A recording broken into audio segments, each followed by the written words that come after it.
Hey, everybody. Hello. Good Wednesday. Hi, George, guys. Mark, and me. Glad to see all of you. Hope all of you are seeing us. So listen, before we get rolling, I need you to turn on your notifications, your push notifications. I need you to tell a friend that we're on live now to get them to come Right on now. here, because we really enjoy all the banter back and forth. And subscribe on YouTube. Subscribe. And X, something about X. And Facebook. We love And you X. can comment on YouTube, Facebook, or X if you log in. Yeah, log in and we'll really appreciate it, because we got stuff that we're going to be giving.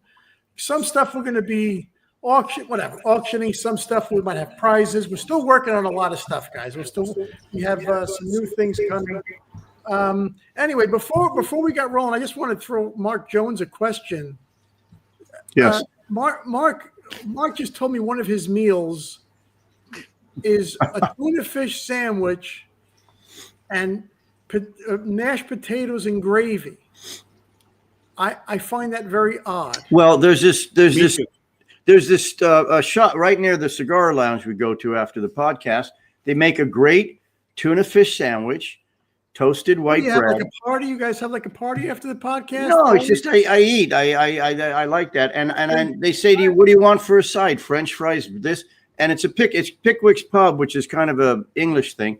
And mashed potatoes and gravy is great. The gravy's good. The mashed potatoes. It's separate. But he has to eat that because all he eats is wheatgrass and ginger. That's the only other thing he eats all day. Pretty much. So Mark, basically, you don't poop at all, because all of your intake is consumed. Yeah, like a rabbit. It's perfectly. Little pellets. Oh, but no. Okay. We see, now you got disgusting. I didn't want to go there, but you went there. So Well, not me. no, that's on. No, that's on. You said the poops. You started the poop stuff. You mentioned pellets. And Well, I don't like to poop. I don't like poop stuff. So, all right. Okay. So today we got something interesting that we're going to talk about. It's not our usual subject. George knows a guy, good guy. I think he's Italian guy. Is he Italian guy? DeLulo? Yeah, it's Italian. I like him even more. Name ends in a vowel, George. Anyway, so this man that's coming on worked with George in the music business and was in the middle of the Pacific Palisades fire. And what? What happened to him is heartbreaking.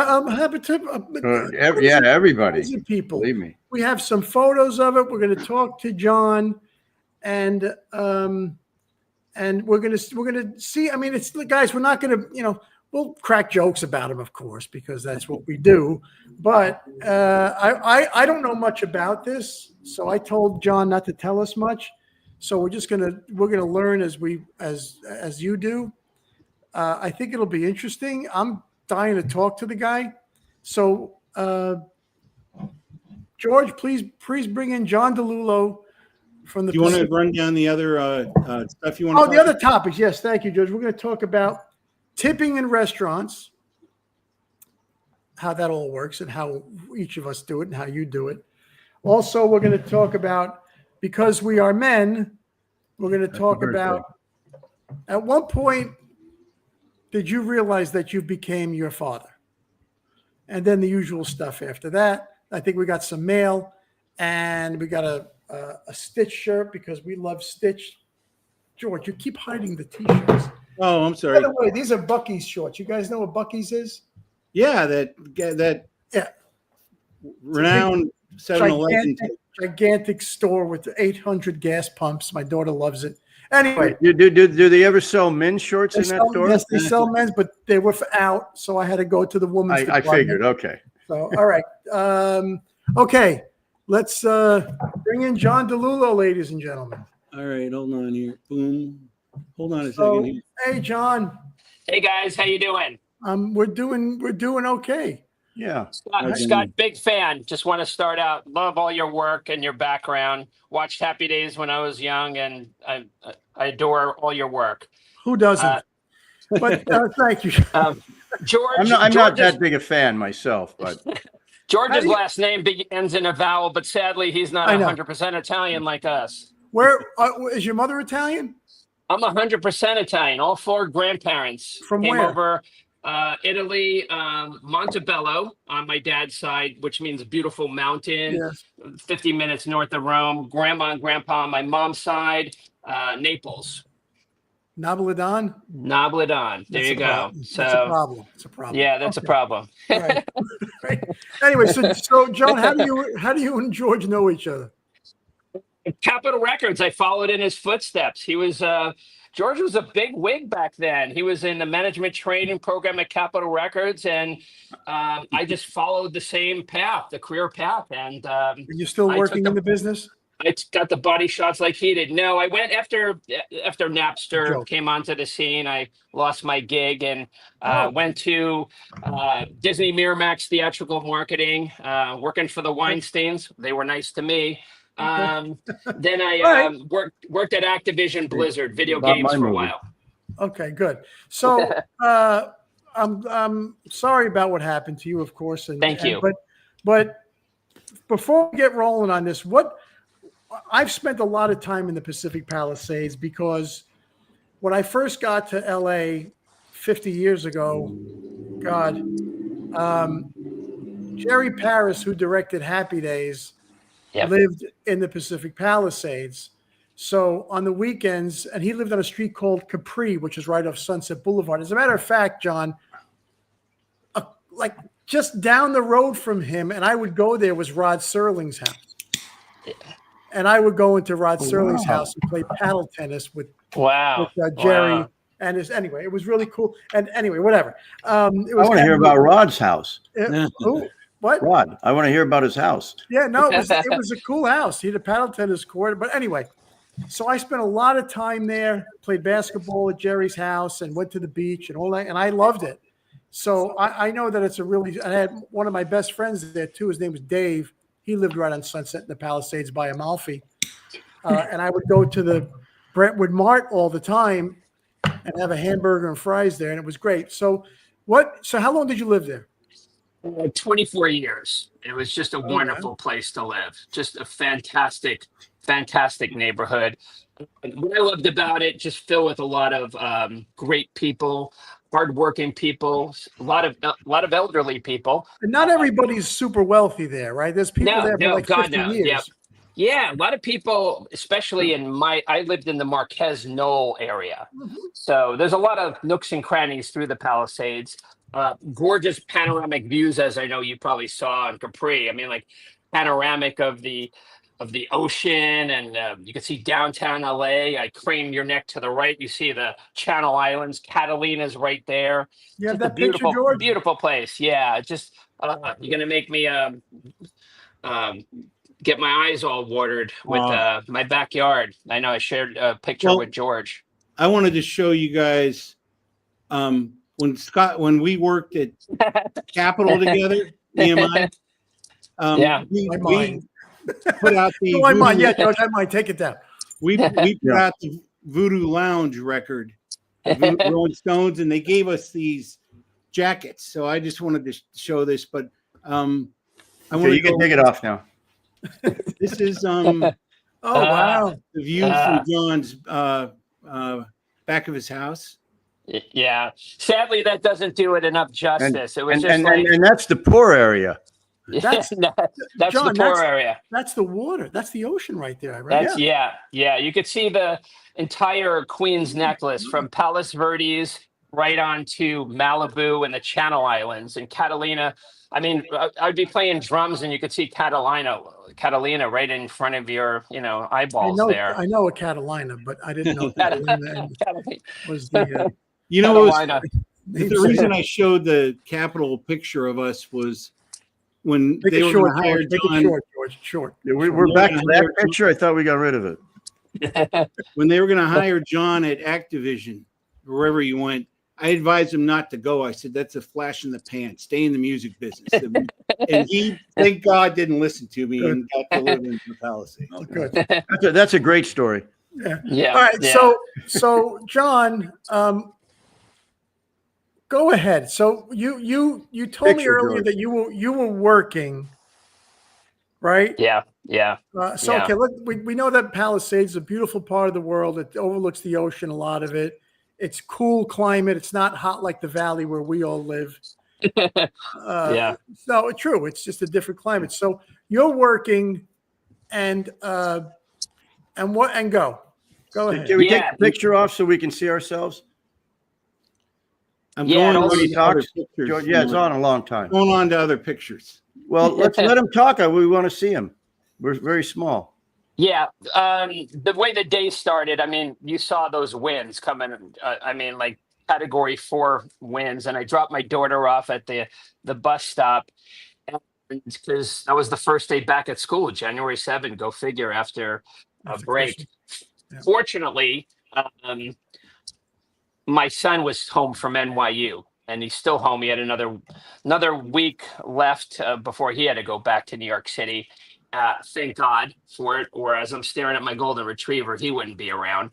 Because Tuesday was the only day I have to be in the office. So I'm presenting, 10 a.m., getting phone calls left and right from him. And I'm literally presenting. So I'm just doing one of those call you back, right, on your cell phone.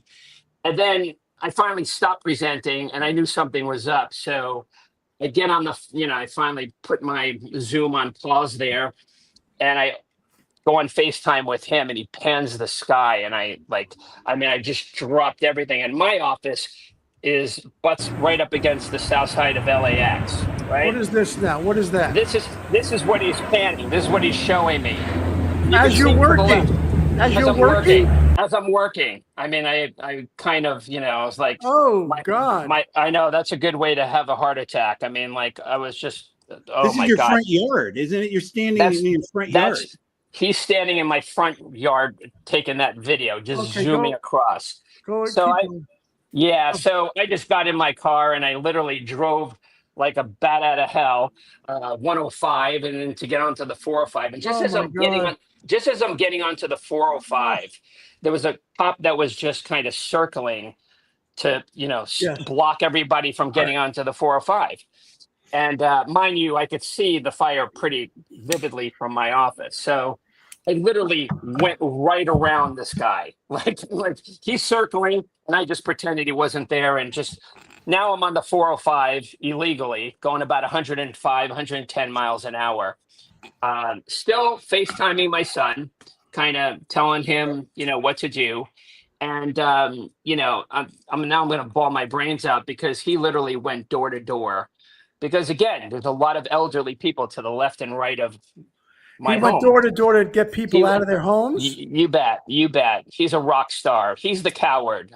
Excuse me. He's the hero. A lot of the people I'm about to talk about are the cowards of this whole episode, including our leaders. But he was a rock star that day. Mason went literally door to door. He rescued 2 people. We got him in our cars, literally. No time to really pack up anything. Because he was doing that. And you could see from the looks of that video, we were dealing with seconds here. And we got in our cars and we just drove right down the hill. And then what we experienced was pretty much the gross negligence at the highest degree. I mean, you've been to the Palisades, Scott. There's only really one way to get in and out of there. It's called the PCH. Right. Sunset Boulevard's a parking lot both ways. And that only bleeds right down to the PCH. And they shut the PCH down. You have 40,000 people. Mm-hmm. You have 40,000 people that have to evacuate all at the same time. I mean, we're dealing with, 80, 90, 100 mile an hour winds, raining fire. And we're sitting in our cars parked on Sunset Boulevard, just hanging out, like going absolutely nowhere fast. And that was probably the scariest thing I've ever experienced. I think that was the big story. Just like, why did they shut the PCH down? How can you think that? And and break it down. I mean, this leadership knew full well there was absolutely zero water in that reservoir. So hang on, John. Hang on. You're getting ahead. No, because Yeah. I feel so bad. You know, we got hit here by a hurricane. You know, and every I state think we've has seen that picture 3 times. I know. I know. Mark. every state has their thing. Yeah. You know, tornadoes, hurricanes, flood, whatever, and everybody gets hit by something. So hang on, so hang on, guys, with the video. George, stop that video, please. So John, so you get to the house, and the house is still there. Yeah. Everything Okay. was the fire didn't hit yet. Okay, so you're in. So you get to the house. Mason is there, Yep. and just you and him and your dog. Correct. My daughter was at Notre Dame High School. Oh, So oh my God! Oh wow! Right. Yeah, of course. thankfully. Yeah. Okay. And so you get to the house, and it's and the house across the street from you is not burning yet. No. At that time, the fires were smoldering in the hills, and what I think the first house on my street started burning up around 1 p.m. ish, is what I've been told. But now the clock is, when I get there, it's about 11 a.m.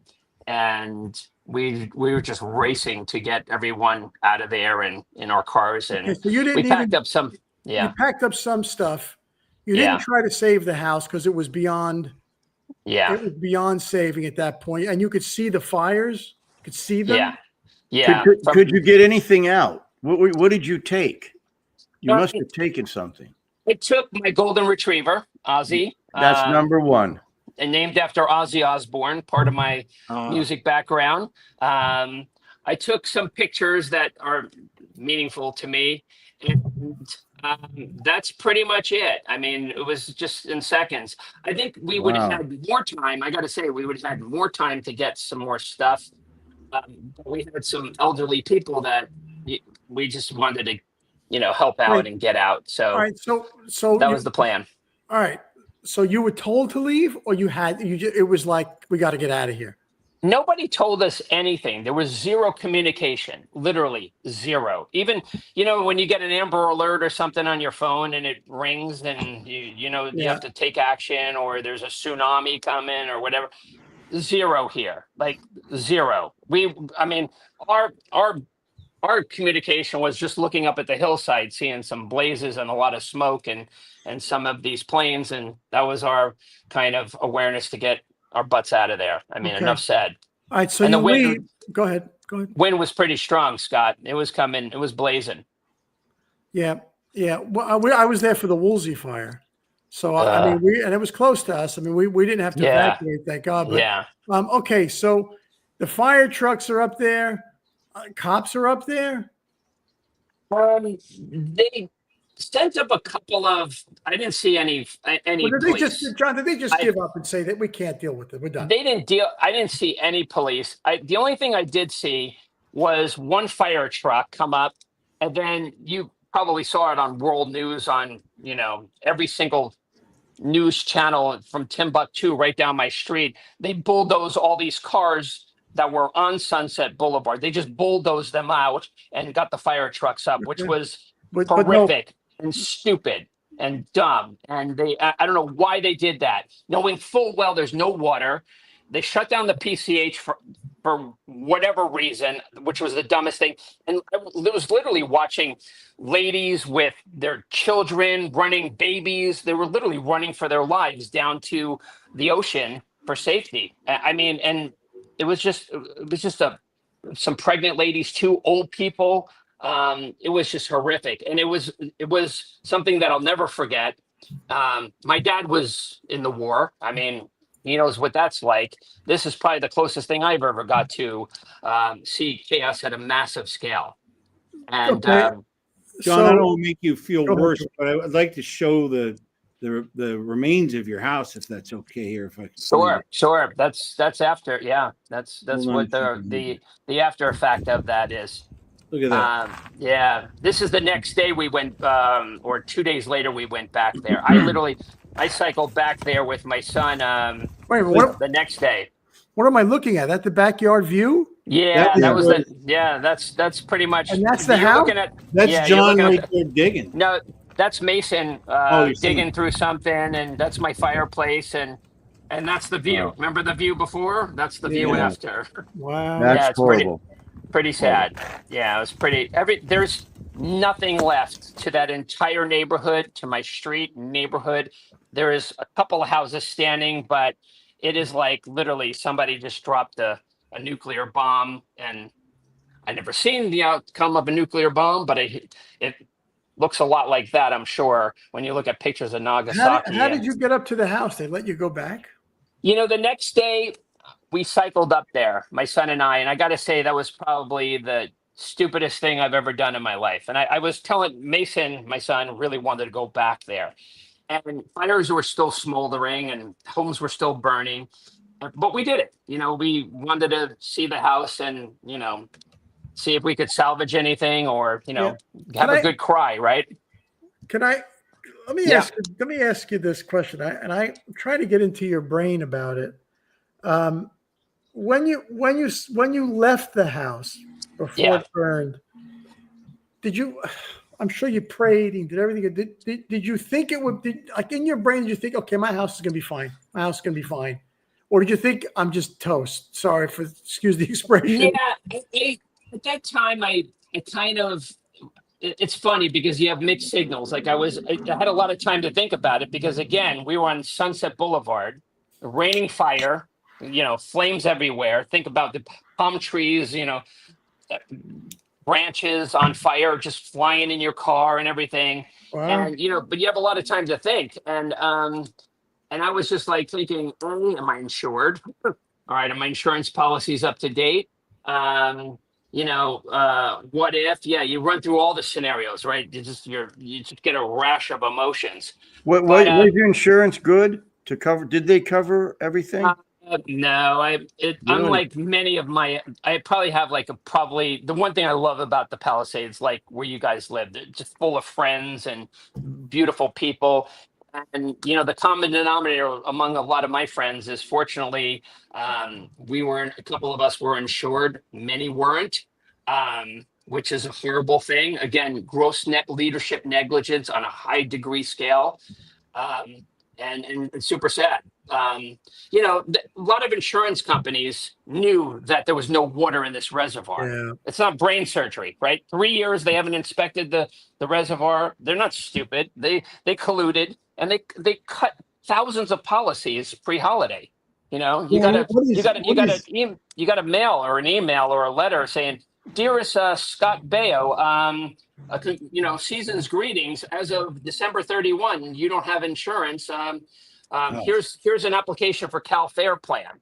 Go have at it. Thank you. Thanks for being a loyal patron for the past 50 years." And a lot of elderly people, I mean, they don't even read the mail or whatever the case may be, and didn't even renew or take action to, go to Cal Fair or whatever the alternative was. They're all getting sued. What's going on in this picture? There's a fireman taking a picture of another fireman.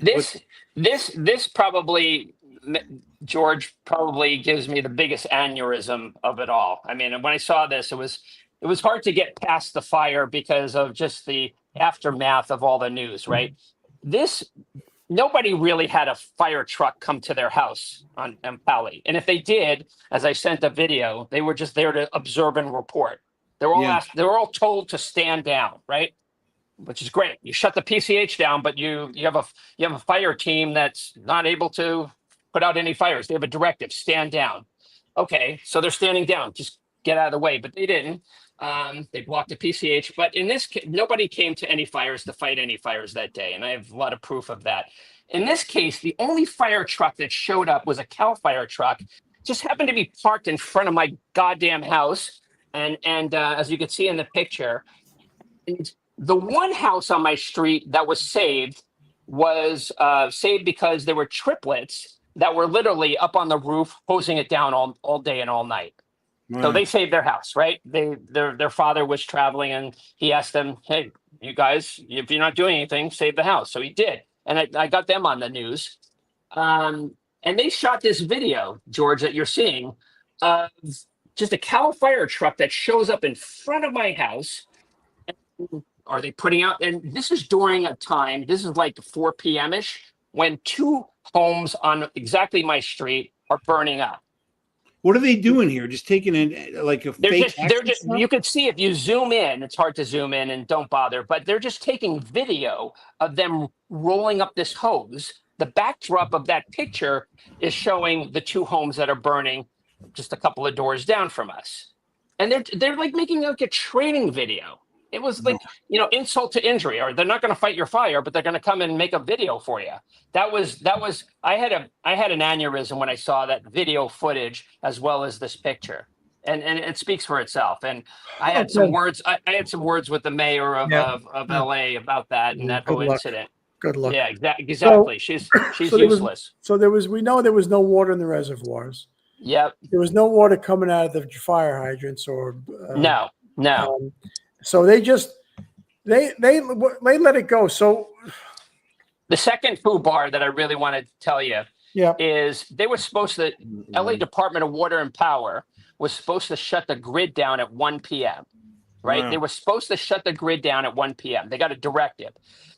This guy that shuts the grid down in Pali didn't shut it down until 6 p.m.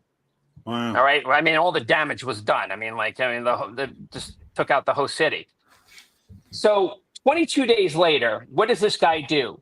He logs back into whatever log he did that 6 p.m. he shut it down, and he doctored his plans to show that he shut it down at 1:47 p.m. He lied. I mean, like that's part of a lawsuit that's going on now. That's fact. I mean, what is this? I don't know what this means. What does it mean? What you're saying? What did 1:47 or 6 o'clock? What is that? He was supposed to shut the. He got a directive the grid down to do what? To shut the grid power down throughout the whole city at 1 p.m. He was supposed to shut because if you keep it on, it exacerbates the fire. You have winds. You have fire already smoldering. So he left it on at 1:40 till shut it till 6 for 1. Shuts it off at 6, so there's more fire. Exactly. Shuts it down at 6 p.m. But then he doctored his paperwork 22 days later, trying to save face. I mean, it's like, really? All right. Well, tell me, John. I'm sorry. Where is it at? Where are you at? What's happening now? I mean, I'll tell you a story. A friend of mine told me a friend of mine has a friend who had a home up there burned to the ground, trying to get a permit, couldn't get one. He got involved with another guy. He said, listen, let me take over the property and we'll split the money, whatever. Gets a permit in a month for low income housing. Don't get the permit he got. So I can't wrap my head around that. I mean, the Coastal Commission apparently doesn't want anybody to live there, or anybody. They don't want they don't want like suburbs. They don't want anything. Well, they're trying to get rid of single family homes, and they figured now we got land, we'll put low income, and that's why they let these things get permitted. They basically want to turn every neighborhood into apartments and get rid of single family homes. Are you going to go back there? Are you going back there, John? You want to move back there? I really want to, Scott. We'll see. I mean, that is a slap in the face when you think about it. Hardworking families, they lost everything, underinsured. Why don't we take care of them first? They've been living there for, 70 years. Why don't we throw them a lifeline instead of focus on low-income housing? I mean, they've been paying their taxes since we were babies, even before then. My house was built in 57. They're full of mid-century homes. Why don't we take care of the hardworking people of the Palisades? Why don't we focus on that first? And what's left, then we'll do some low-income housing. You want to go down that road? I mean, that's just the answer is obvious. And people get what they vote for. I mean, Newsom always said he wants to change zoning. That's in neighborhoods they're putting up ADU, those you can convert a shed into a thing. He's a piece of junk. He really is. I mean, like when that next day that we cycled up to the Palisades to see what we already kind of knew was the outcome, we saw literally my son and I again, we shouldn't have been doing this. Hundreds of looters, right? And it wasn't like, you know, street thugs or anything. It was like people like you and me, like baseball It hats was and, Mark. you know, It like was Mark. just, it was There's a Mark. picture Yeah, of it a was bald Mark. guy up in the Palisades with a cigar. George was looting. I went there quite a few times. And how dare you smoke a cigar up there, Mark? Exactly, exactly. Mark was there smoking a cigar. What? No, but there was a lot of. We saw a lot of it. I mean, you know, a lot of shopping bags, and Of they were course. running when you would ask them, "What are you doing here?" Of Whatever. course. And I know the Weren't people there, that. John? Weren't there police? Because I did hear and see that there was a lot of police. Really? So the news was in on lying about this. I didn't see. I cycled the whole city. I didn't see any police. All I did was. But Wow. here's what happened. It was kind of like you saw you saw the looting. Then this was on a Wednesday. The fire hit on a Tuesday, Wednesday looting, door to door. They were like literally trick or treating, right? And like they didn't call the National Guard until Saturday. They didn't deploy the National Guard until Saturday. That's Wednesday, Thursday, Friday, Saturday. That's 5 days of just like, give me a fucking break. I mean, like, you know, thank you, National Guard. Why bother? All the good candy's gone, right? I mean, there's nothing left. John, So- did they ever figure out how it started? Did they ever come to any sort of? Yeah, they did. They did. It was a Thank fire you that for was that up question by in the feed. Thank you for that question. Go ahead, John. Sorry. Yeah, it was. There was a fire smoldering New Year's Eve in the hills. And again, it's dry season. It's Santa Ana winds coming. The state of California, state land. It's a national park. They never put the fire out ever. It's literally smoldered from New Year's Eve to January 7th when it kicked back up again. They never really fully did their due diligence to put it out. So there's like lawsuits run deep against LA Department of Water and Power as well as the state of California. Good luck. Yeah, exactly. Well- That's pretty much the way I feel. Well, where's it at now, John? Where are you? Are you renting a house? Yeah, I had to move down to Hermosa Beach. Probably the hardest thing I've ever had to do, aside from George Sadie at Capitol Records. Nice. It was virtually impossible to find. You know, I was homeless for a little while, living out of my car with my, you know, son Really? and daughter. Yeah, I had a lot of friends. We migrated to a friend's home in West Hollywood, only to have to evacuate there because you had the Runyon Canyon fire like literally the next day. So they were displaced. My friend that I did wound up staying for 2 months, Mark Strom, he's in Victoria. They're awesome people.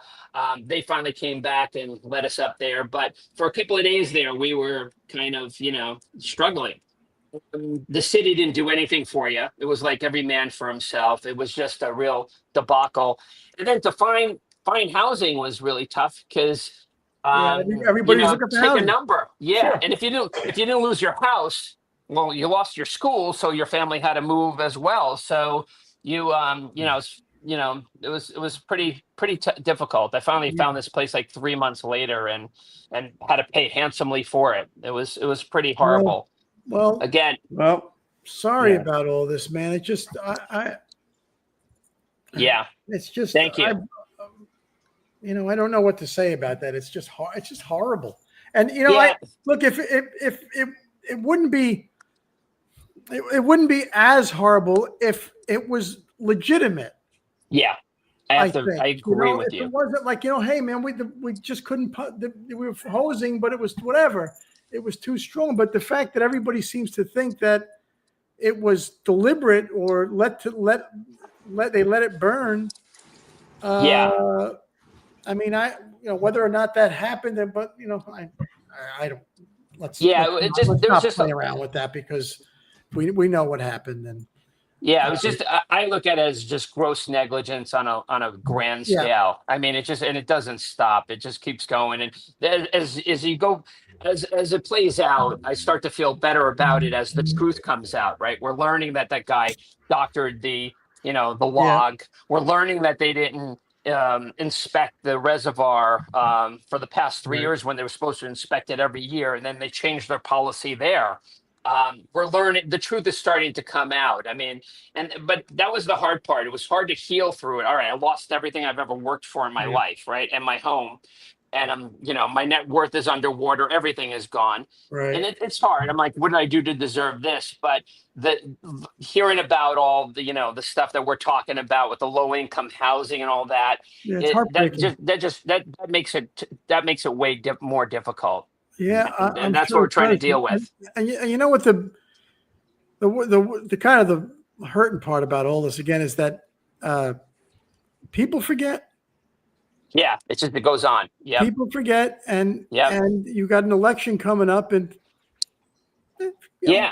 they might win again.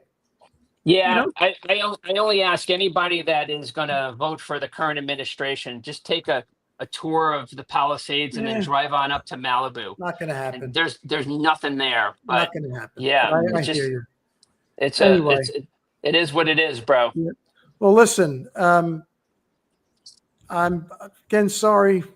Thank you. God's looking out for you, and I'm glad you came on to tell us this, John. I mean, I've never Thank this is you.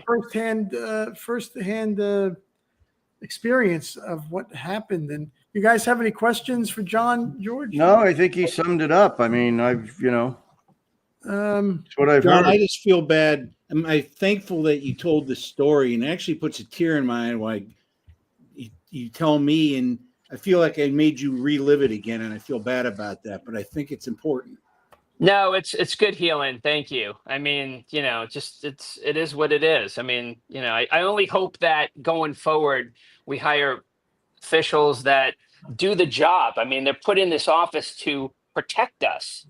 I mean, that's the first and foremost thing, to protect us, right? When has that ever happened? You saw the direct opposite that They day. don't do that. Politicians, they defund the police. They don't do anything they should be doing. But this was the direct opposite of protecting us, right? I mean, Yeah. like they almost, it could have been so much worse. I mean, that evacuation was, I mean, beyond botched, right? And we could have burned up in our cars. So that's what I'm most thankful for. It could have happened. And, I didn't tell the other part of the story where we literally snaked our way down to the PCH to survive, only for that same episode with the cop kind of circling to stop us, and like hundreds of cars went around them, and one guy get out and almost tackled the cop. I mean, like it was just panic on a mass scale, and it should not have been that way. It was just chaos. Yeah, put the fire trucks up in the hills before it all goes down, right? I mean, category wins are coming. Do something proactive. Listen, you're right. It's about leadership, and I'll just one thing that I noticed living in Florida, the governor here, DeSantis. I guess it's kind of similar because you knew there was a fire coming, right? They knew there was. Yeah. Yeah. Oh, so God, yeah. we knew they knew the hurricane was coming here last September, and wherever I went before the hurricane, I saw cops. And I saw FPL, Florida Power and Light.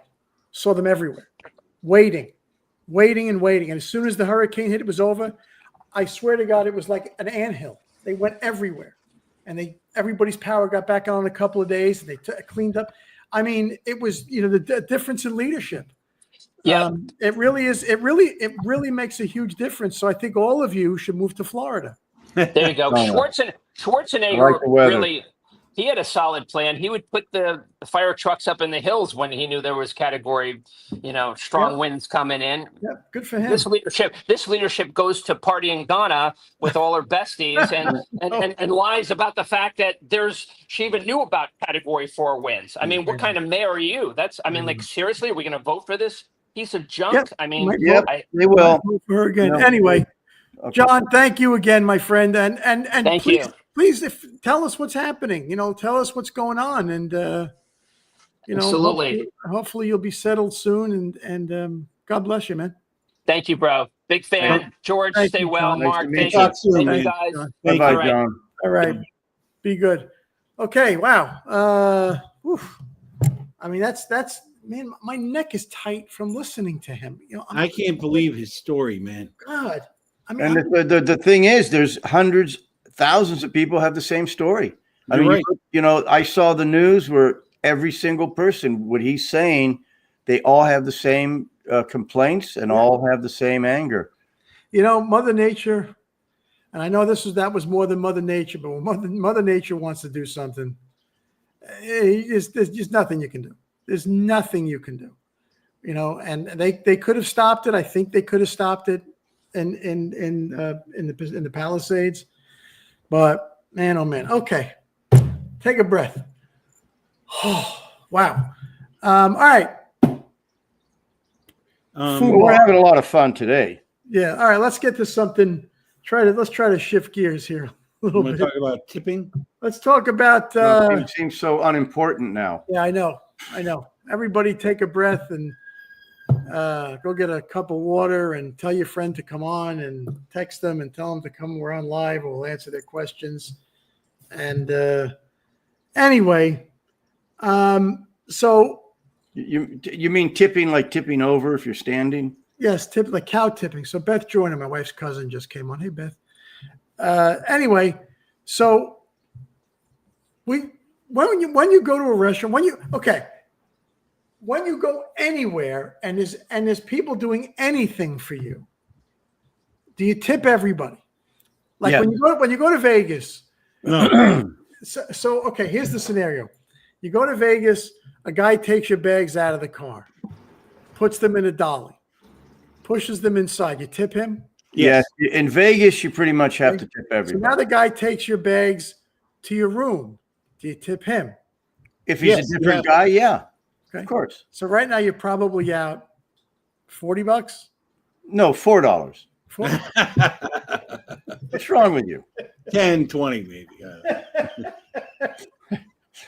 You had to tip 4 people. Mark, All right, we're back into humor now. you made me laugh. That's I knew a guy, I swear to you. I love the Beverly Hills Hotel. I love it. Yeah, I do too. And I would go there whenever I could. My wife loves it. I love it. But I went there with a buddy of mine for an event. Very, very, very wealthy guy. Very wealthy guy. And I know the guys there, the valet guys. So we pull up. He's driving. And they see me go, hey, Scott, how you doing? Good, man. So we'll keep it right here for them. Keep my car close. We go to leave. They back the car up 20 feet to give it to let us get in. Yeah. The guy I was with gave the guy $2. Oh my God. I said, Really? what are you doing? He said, what? I said, $2?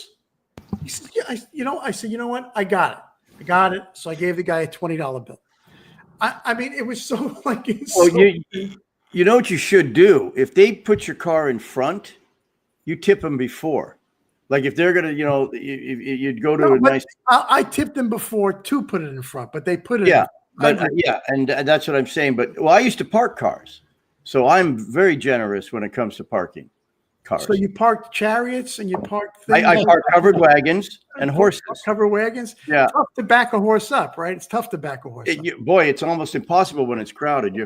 No, I did. I mean, I parked cars right out of high school for. Did you ever take a car for a joyride? No, we never did. Or at least I didn't. We didn't do that. We were so busy trying to get them in and out. I was at the smokehouse in Encino. I parked cars. Oh, what? Yeah. Where was that? It used to be Encino, there between Balboa and White Oak or something. There was a smokehouse. I remember that. But anyway, I think. Yeah. So you tip everybody that touches your stuff. You tip in Vegas, yeah, and most hotels to some degree. Do you tip the person behind the counter? It depends on. No, usually not. If you say I'm here for the reservation, unless they do something nice for you. Okay. So how about this? I need to get something out of my car. Oh, always you have to. You got to tip them again. Yep. Okay, you got to tip them again. You mean just to hand your keys so you can go open your car? Yeah, I mean you should whatever it is. Yeah, if they have to go get it for you, or bring the car up with so you have to tip that person too. All right. Yeah, I mean that's how they make a living, and and no tax on tips now, so even better. That was great. That was very smart. Okay, so you got to tip the maitre d' if you go into a show. right? You got to tip the host. You got to tip the dealer. Yeah, but you usually get something like if I used to tip the maitre d' when I used to go a lot in the 80s to Vegas, and it was all about tipping. They would get, those booths that sit 4 people. Yeah. Like if I had somebody with me and I just wanted the whole booth, give the guy $100. The maitre d' guy, the head guy, he walks you right over to the table and puts reserved. Yeah. Okay. After you sit down and you got a 4 booth right in front, but it cost $100 even in the 80s. Yeah. I tip the garbage men here. No, I don't tip my garbage man. I wave to them if I'm out there and they pick up. That makes them happy. It's interesting. Present or something like to mark the, you give them a tip at the end of the year. You don't tip every month, do you? No. Yeah. If I want, in Florida, we still have guys that get off the truck and throw your garbage in the back. Okay. So if I ask them to take some, look, I can't lift this thing. Will you do it for me? Sure, they come and do it. I give them $20, whatever. Well, all right. But yeah, I can see that. So have you ever stiffed anybody on a tip because they were horrible? I don't recall. I don't recall anybody being horrible. I just don't. It might have happened years and years ago, but usually people. I mean, I've had waiters and stuff that have been, not great guys. Bad. George, have you ever not tipped anybody? I've tipped less when I've had horrible service, but I don't think I've ever totally stiffed someone. That's it. All you have to say. Okay. Thanks. I mean, in a nice restaurant, if you get horrible service, see, the problem is if you're a regular, maybe you got a bad waiter or waitress, but you know what? You still got to tip your 20% or plus if you go there a lot. And if it's a nice restaurant, because you'll get a reputation. The waiter will go, so Absolutely. you sort of. But that's like you're trapped. You can't be trapped. If somebody is terrible, you don't have to be over. Well, how often does that happen? If you're a regular at a nice restaurant, and again, I don't recall anybody being horrible. I've had not great waiters and better waiters, but I think you just sort of eat that one. All right, should I have left them 15% instead of 20? But you don't do it. Just out of habit. What about, my wife just asked, what about when the tip is automatically included? I hate that. But That's an insult because they usually include like 18%. And I'm always the second line for additional tip on top of what they throw in. Yeah, but that's an insult because they're assuming you're not going to tip at least 18%. So I'm going, no, I want to, tip. And I don't recall ever recently at all where they put the tip in. Maybe large parties. Okay, so say they put it in. So they put an 18%, and they also have the other thing. For 15%, it's this. For 20%, yeah, that I don't mind. That too, but you know what's scary about that though? Say, I like to tip like 20% if it's nothing bad, but I don't tip on tax. And when they hand you that iPad with 3 or 4 choices of percentages, right. I'll pick it, but oftentimes you don't know which one it is, and I find it really offensive. Even if I go to a place regularly that on this iPad, and usually the percentages begin where I might be the middle or the high, and I'm like, well, are you saying that you don't tip on the tax? That's correct. I do. I tip. I wait to the bill. And I do 20% across the board. Now, see, as a waiter, I used to go out with a lot of waitresses. They would think that's cheap. You really going to deduct the tax? Yes. Well, no wonder they don't serve you well, George.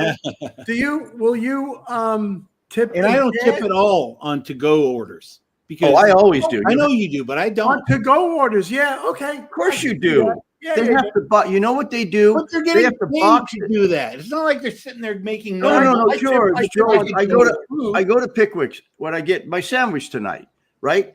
And the bartender or whoever took the order or whatever, they got to box it, they got to hold it. You got to give them a tip. I mean, absolutely. I do that too, man. I think yeah, George, shame on you.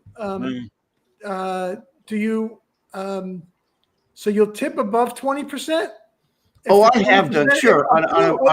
If it's included, will you add more? And do you tip in cash or do you put the tip? Oh, I on the card. I put it on the card. Uh, I mean, for a nice restaurant, but I go to Jamba Juice, and I get my wheatgrass every morning, and I'll give them a couple of bucks in cash, but I always pay in cash too. okay, I'll tip. Sometimes I'll tip really big, but most of the time 25%. That's good. 25%. Sometimes if they're really good, I'll give them a good tip. Well, we don't have your kind of money, Scott. No, baloney. But then I tell you what, even there's this restaurant that I love here, and this one bus boy. This guy is always there. Guy's got to be a millionaire. I tip him on his own. I'll give him money on his own. You know, at Monty's, there'd be I think there were a couple of busboys been there like 25, 30 years. Nice guys. I will every now and then, they're cleaning the table or I'll give them a tip. Yeah. Because I'm there all the time. I will do that. Do you tip at Jamba Juice? Yeah. Yeah, always. I give them a couple bucks. Well, it's $10 for a wheatgrass and ginger shot. Okay. And I give them a couple bucks. All right. And they love me. Yeah, I mean, I always remember. I always seem to forget, or now I remember because I'm not go there. Is when you go to Vegas, you got to bring a lot of cash. Yes, got to bring a lot of cash. Vegas is an exception. Everybody's got their hand out. Everybody. Anyway, okay, so we are. Have I ever not tipped somebody because they were horrible? Wow, I don't remember. I probably have because for me, if I'm going into a restaurant, I want to be served. I want to be treated well. I'm paying you to feed me, and I want to be treated well. And if your waiter is horrible, I probably will. But how often do you even remember a bad waiter? I used to be famous. Very rarely. Yeah. But it doesn't, if you're over 40, I'm huge. If you're under 40, nobody gives a shit. Okay. I used to go out to lunch with a friend of mine when I was at Capitol, and we would go to I think it was Hamburger Hamlet, and they had a backgammon board. And not every day, but very frequently we ate there, and we would tip well. And one day we didn't have cash on us, so we left him, and we apologized and left him less tip than we usually do. And I remember getting up and walking out, and he opened the door and threw the change at the tip that was like the silver. He threw it at us, and I was like, "What the hell, man? You see this 3 times a week? You deserve it." Wow, it was crazy. But I remember him throwing the tip at us. I never had that. Somebody just said, if you go on a cruise, people want tips. Are you kidding? Oh yeah, no, I heard that. I've never been on it. How about when you go to an island where it's prepaid? Do you tip those people? On what? Where it's prepaid? Like when you go on an island, you prepay everything included. All inclusive thing. Whatever they say tips are included, I think they do that on some cruises. You still got a tip if you want extra service or if I want some towels for the pool, I got to carry cash with me and I don't go on a cruise. Yeah. I mean, the Beverly Hills Hotel, right? You go to the pool, you got to different. That's the Beverly Hills Hotel. Yeah, but no, I hear on cruises you do tip. Again, you become that guy that they will run after and take care of you and do stuff if you tip beyond what you need to. Yeah, like somebody said, we buy the bartender. What does that mean? I don't know. I was trying to figure out. Tip them, maybe it means upfront tipping. I do that. I'll tip up front. I'll double. If a beer is $10, I'll give a guy a $20 bill, and I'll walk away. Huh. But I've learned that when you said it earlier, when you tip well, they remember. Yeah. Interesting. They remember. Yeah, they do. Anyway, only tip cows. Yes, Ben Belcher. Excellent. Look at this. What'd you do? Touch my leg. I got blood on my hands. I just scratched it. You bleed a lot. I'm falling apart. Oh my God. All right. Let's do some mail, George. Oh, you don't want to do the no, let's save that for another one. That one will go on for a while. No worries. Let's do some mail, but You took me out of order here, man. Sorry about that. I gave you a break though. All right. Scott just has $20. My favorite. What's your favorite bill? What's your favorite denomination? That I use a lot. I like $100 What's bill. your favorite? What's your favorite bill? Probably a 20. George? I like 50s. I love the 50. Who's on it? The guy with the beard. Grant. You're right. Grant. Grant, yeah. Oh. Isn't it Grant? Yes. You listen, it says Grant. Is it Grant? I'm 90% sure it's Grant. I think it is Grant. But at the 20, it's probably the most popular. Yeah. Yeah, because it's I like- something that a lot of people won't take 50s. Like Jamba Juice won't I take know. a 50. Too big a bill. And they might mark it with the paper to see if it's real or whatever. Anyway. Okay. Rob Hoskins, George, I saw this online lately and wondered if you'd ask Scott if it's true. Might have taken Scott's career in a totally different direction and made a very different movie. You fellas are the greatest. All the best from Kentucky. Okay. You know, What- this comes what was- in frequently, so that's why I put it up, because we get this question a lot. What was the question? Somebody asked me, what do I regret? I said I was offered the role of Maverick in Top Gun and I turned it down. You did? No.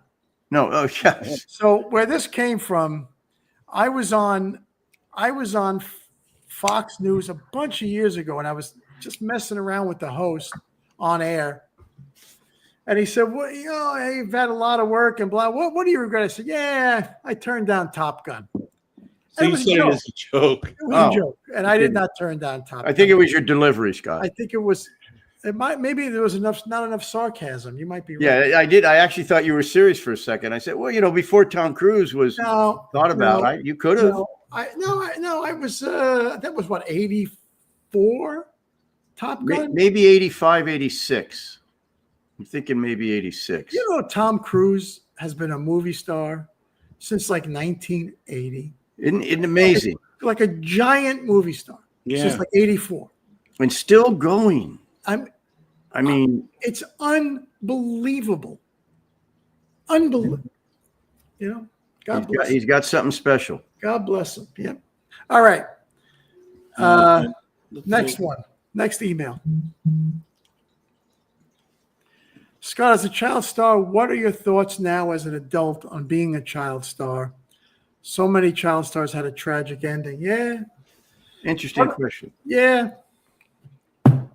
Well, I think it's very different now. You guys know this now and then. Now there's a different kind of fame now.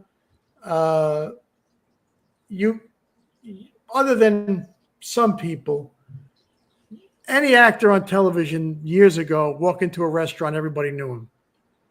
Now it's all online, and somebody could have 20 million subscribers or views, and they'll walk into a restaurant and nobody will know them. It's just a whole different. It's a whole different universe. Yeah.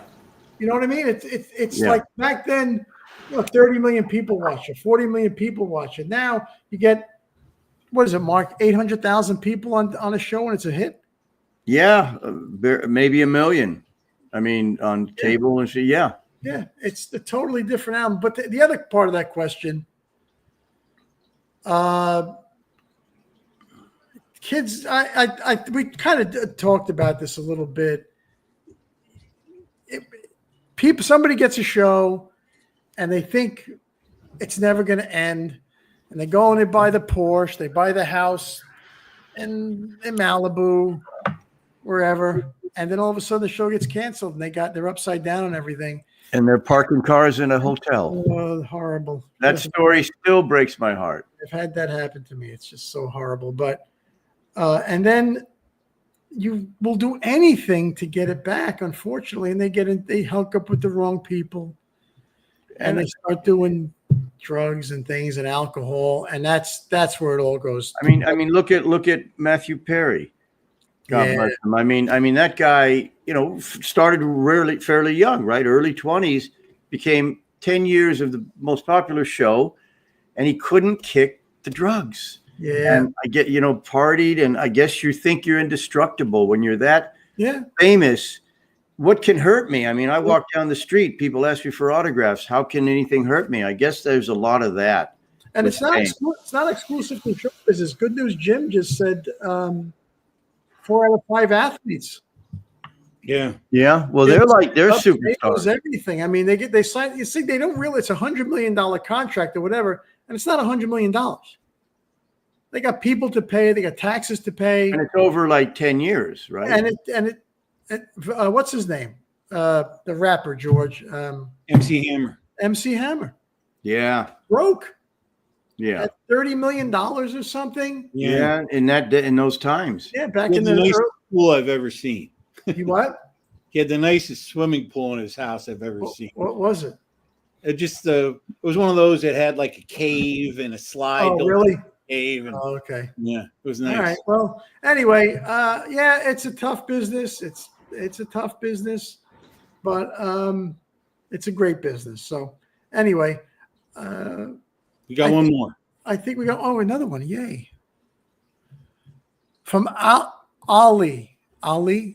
I know we're past this part, but I got kicked out of your Disneyland. Got kicked out of Disneyland for jumping on stage with you while you were performing a concert. Really? Do you remember that? I remember people jumping on stage. Yeah. Wow. I'm so sorry you got kicked off. I hope you didn't get injured. But yeah, there was a rush on the stage. Maybe they were trying to get away, and that was the only. They thought they'd get out and go backstage and leave. That was the fastest exit. Yeah. Yeah, We you go thought they were forward. jumping on stage for you. Right, Mark. All That's these two. Very people. good. I got 2. Well, I had, Very good. Yeah, I'm sorry you got kicked off. What? I don't know what to tell you, but I'm glad you came to the show. I hope you enjoy. I wonder if it was the show that Neil Diamond came to. I think I did 2 nights. I don't remember. Okay, it's Chris Bono asked me, what's tougher, the acting life or the singing life? Please, I'm not a singer, but let's not insult singers by including me in that category. Thank you. Anyway, all right, I think we're good. Hold on. We're going to give you this. Oh, we got the shirt thing. Yeah, stand up and show it to us. Somebody said this is Stitch. I Hold won't on. get blood on it. This is Stitch. My daughter and I and wife, we love Lilo and Stitch. I look pretty good in this shirt, right? I look pretty trim. Yeah. Let me read the fine print. It's $30 for the shirt, $8 to ship it. But if you want Scott to sign it, it's $50 more. And if okay. you want to enter, hold on here. I made a mistake here. Read Kevin Smith's message. All right, hold on What here. did he say? I can't say it on air. He got connected with a girl after she went to my show. I don't know how the hell that happened, but anyway. Well, go ahead, George. Sorry, I cut you off. That's all right. So if you want it, you need the only way to enter to buy it is to send us an email at the crawl you see on the bottom. takeonlifepodcast@gmail.com. Once again, it's $30 for the shirt, $8 to ship. And if you want it signed, it's an additional $50. And it goes to charity. That's Yeah, right. you gotta say that. It goes all to charity. It goes to the Baio Angel Foundation. You can look it up. It's a good charity. Yeah. Anyway, okay, guys, good to see you, ladies and germs. Good to see you out there. Our next podcast, we're going to talk about World War II and the devastation that happened. All right, God bless you guys. All right. Good night, everyone. Good See night, you soon. guys. Bye-bye.